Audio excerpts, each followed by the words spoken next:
प्रधानमंत्री नरेंद्र मोदी ने छत्तीसगढ़ में 33,700 करोड़ रुपए की लागत की परियोजनाओं का शुभारंभ किया है। कल बिलासपुर में एक जनसभा में श्री मोदी ने कहा कि इससे हजारों रोजगार पैदा होंगे और राज्य के आर्थिक विकास को गति मिलेगी। श्री मोदी ने कहा कि केंद्र सरकार छत्तीसगढ़ के विकास के लिए प्रतिबद्ध है और इन परियोजनाओं से छत्तीसगढ़ राष्ट्रीय विकास पहलों का लाभ लेने वाले मुख्य राज्यों में शामिल हो गया है। इन परियोजनाओं में प्रधानमंत्री आवास योजना के अंतर्गत 3 लाख नए आवास, स्मार्ट कक्षाओं और आधुनिक प्रयोगशालाओं से युक्त 130 पीएम श्री विद्यालय, क्षेत्रीय ऊर्जा सुरक्षा में वृद्धि के लिए 540 किलोमीटर लंबी पेट्रोलियम पाइपलाइन और माओवाद ग्रस्त क्षेत्रों में ग्रामीण सड़कों का बड़ा नेटवर्क शामिल है। श्री मोदी ने कांग्रेस पर छत्तीसगढ़ के भर्ती घोटाले कर युवाओं को विफल करने, कुशासन और विकास परियोजनाओं में अड़चन के लिए जिम्मेदार ठहराया। उन्होंने आरोप लगाया कि कांग्रेस के शासन में भ्रष्टाचार चरम पर था, भर्ती परीक्षाओं में पर्चे लीक होते थे और गरीबों के लिए निर्धारित सरकारी धन का दुरुपयोग होता था। राष्ट्रपति द्रौपदी मुर्मू आज से 2 दिन की महाराष्ट्र की यात्रा पर रहेंगी। इस दौरान राष्ट्रपति भारतीय रिजर्व बैंक के 90वें वर्ष के उपलक्ष्य में मुंबई में आयोजित समापन समारोह में शामिल होंगी। राष्ट्रपति आज शाम मुंबई पहुंचेंगी। गृह मंत्रालय ने कल सशस्त्र बल विशेषाधिकार अधिनियम को मणिपुर, अरुणाचल प्रदेश और नागालैंड के कुछ हिस्सों में 6 महीने के लिए बढ़ा दिया है। ये कल से लागू होगा।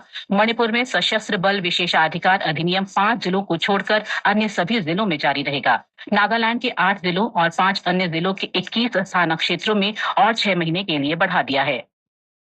वहीं असम सरकार ने डिब्रूगढ़ जिले में सशस्त्र बल विशेषाधिकार अधिनियम अफ्स्पा को इस वर्ष 31 मार्च से आगे न बढ़ाने का फैसला किया है। असम सरकार ने कल एक अधिसूचना में कहा कि कानून व्यवस्था में सुधार को देखते हुए डिब्रूगढ़ जिले को अशांत क्षेत्र घोषित किए रखने की आवश्यकता नहीं है। भारतीय वायुसेना आज से ग्रीस में शुरू हो रहे बहुराष्ट्रीय सैन्य अभ्यास में हिस्सा ले रही है। 12 दिन का यह अभ्यास 11 अप्रैल तक चलेगा। भारतीय वायुसेना के दल में सुखोई 30, IL-78 और C-17 विमान शामिल हैं। इस अभ्यास से भारतीय वायुसेना की संचालन दक्षता मजबूत होगी। उत्तराखंड में श्री गंगोत्री धाम के कपाट इस वर्ष अक्षय तृतीया यानी 30 अप्रैल को सुबह 10:30 बजे खुलेंगे। ईद उल फितर का त्योहार आज देश भर में धार्मिक श्रद्धा और उल्लास के साथ मनाया जा रहा है। ईद को रमजान के महीने की समाप्ति का प्रतीक भी माना जाता है। हमारे संवाददाता ने बताया है कि राष्ट्रीय राजधानी दिल्ली की सभी प्रमुख मस्जिदों में ईद की विशेष नमाज अदा की जा रही है। जम्मू कश्मीर में भी ईद उत्साह के साथ मनाई जा रही है। राष्ट्रपति और उपराष्ट्रपति ने लोगों को ईद की शुभकामनाएं दी हैं। प्रधानमंत्री नरेंद्र मोदी 19 अप्रैल को कटरा से कश्मीर के लिए पहली वंदे भारत एक्सप्रेस को रवाना करेंगे। केंद्रीय मंत्री जितेंद्र सिंह ने जम्मू में संवाददाताओं से कहा कि प्रधानमंत्री मोदी 19 अप्रैल को ऊधमपुर पहुंचेंगे और विश्व के सबसे ऊंचे रेल पुल का उद्घाटन करेंगे। वंदे भारत रेलगाड़ी फिलहाल कटरा से चलेगी क्योंकि जम्मू स्टेशन का नवीनीकरण किया जा रहा है। कटरा कश्मीर रेल मार्ग में 38 सुरंगें, 927 पुल और 1315 मीटर लंबा चिनाब पुल शामिल है, जो एफिल टावर से भी ऊंचा है। वंदे भारत ट्रेन से जम्मू और श्रीनगर के बीच की यात्रा का समय काफी कम हो जाएगा। अमेरिकी राष्ट्रपति डोनाल्ड ट्रंप ने कहा है कि अगर ईरान परमाणु कार्यक्रम पर समझौता नहीं करता तो उसे बमबारी और अतिरिक्त शुल्क झेलना होगा। एनबीसी न्यूज के साथ बातचीत में श्री ट्रंप ने कहा कि अमेरिका और ईरान के अधिकारी समझौते को लेकर बातचीत कर रहे हैं। श्री ट्रंप ने अपने पहले कार्यकाल में ईरान और अन्य प्रमुख देशों के बीच वर्ष 2015 में हुए समझौते से अमेरिका को अलग कर लिया था। इस समझौते में प्रतिबंधों में राहत देते हुए ईरान के विवादास्पद परमाणु कार्यक्रम पर सख्त पाबंदियां लगाई गई थी। श्री ट्रंप ने व्यापक अमेरिकी प्रतिबंधों को भी फिर से लागू कर दिया है।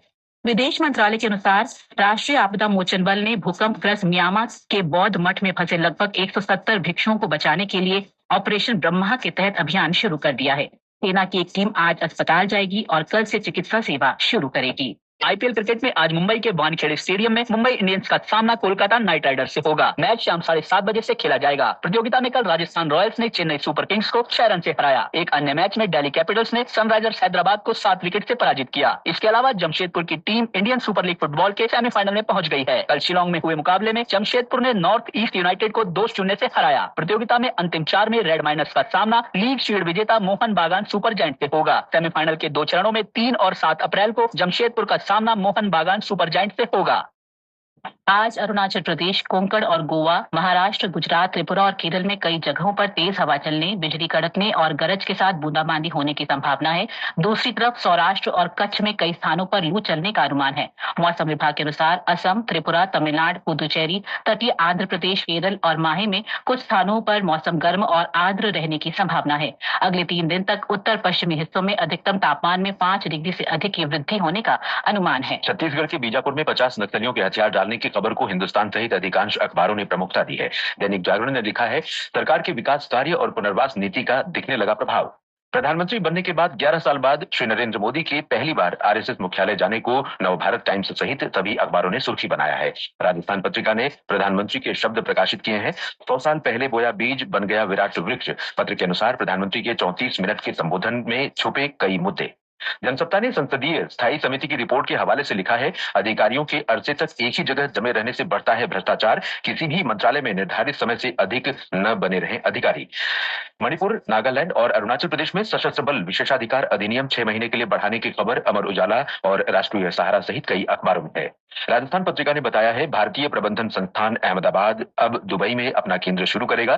सितंबर 2025 से पहला कोर्स शुरू होगा। ये किसी भी आईआईएम का विदेश में पहला केंद्र होगा।